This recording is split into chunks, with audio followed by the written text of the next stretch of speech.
Welcome to New Mexico Black Rifle Operators Union. I'm your host, Sean. Tonight, a little bit different take on the 2A because there's kind of a lot of bad news in the news that we need to talk about.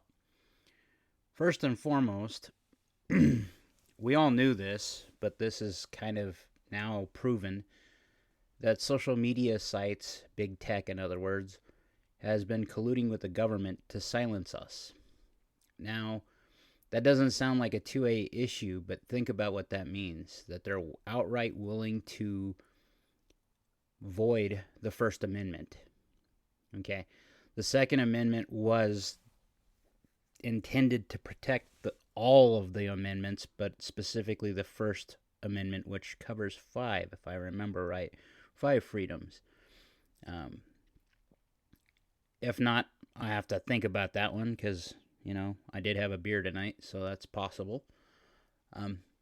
With that, if the federal government's willing to do that, and then you look at, this is the Department of Homeland Security that actually has a department that can connect to and report to. The first ones that they've talked about are Facebook and Twitter. But Microsoft's in this, so that means that if you use Microsoft software, that's pretty much anyone that's using a PC,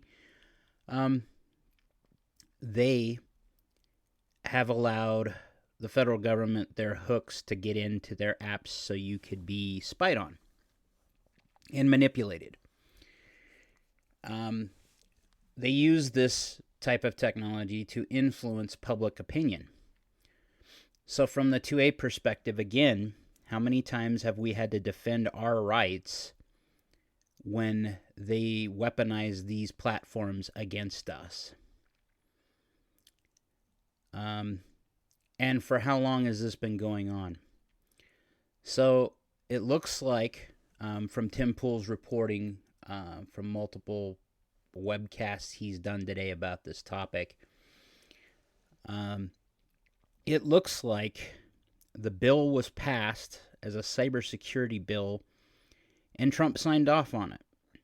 Now, we can all say, well, maybe he just didn't read it. We can make excuses, but the fact of the matter is the man signed off on this. And it's continued to get worse under Biden. What does that mean? In the 2A, anytime you give the government rights or powers against us, they keep them and use them against us ad infinitum. Now we're finding out that a tool and a pastime for a lot of us is being weaponized to sway public opinion against us, even against what we believe. They have admitted to doing stuff with COVID information. They've admitted to censoring things and pushing racial agendas for the sake of harmony. This is the action of tyranny. There is no other way to put that. Our government is now willingly and actively trying to sway opinion of the people to what they want. Under Obama, the amendment that stopped the American government from propagandizing to the American people was repealed. A lot of people don't know that. So now we know the federal government very well, the deep state, if you want to call it, those admins, the FBI, the DHS, all the federal government cookie guys and alphabet guys could get into this and get their hooks in. What have they manipulated? What stories have we been fed that this is the storyline? Now, I don't doubt for any bit that these shootings have been happening. But maybe they're being highlighted and pushed in such a fashion to manipulate people either to perpetrating them or perpetrating public opinion against them. Meaning that maybe these really are as rare as we've been talking about in the 2A community for years. And now they're being pushed out in the public eye more and more because the federal government is wanting us to be manipulated. Now, a lot of us have long since said free men don't ask permission. And it's also been said that free men take information in, make their own decisions, and then move forward.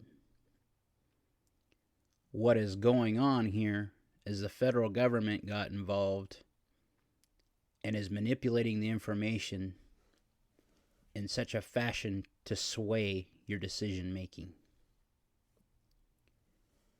This is un-American.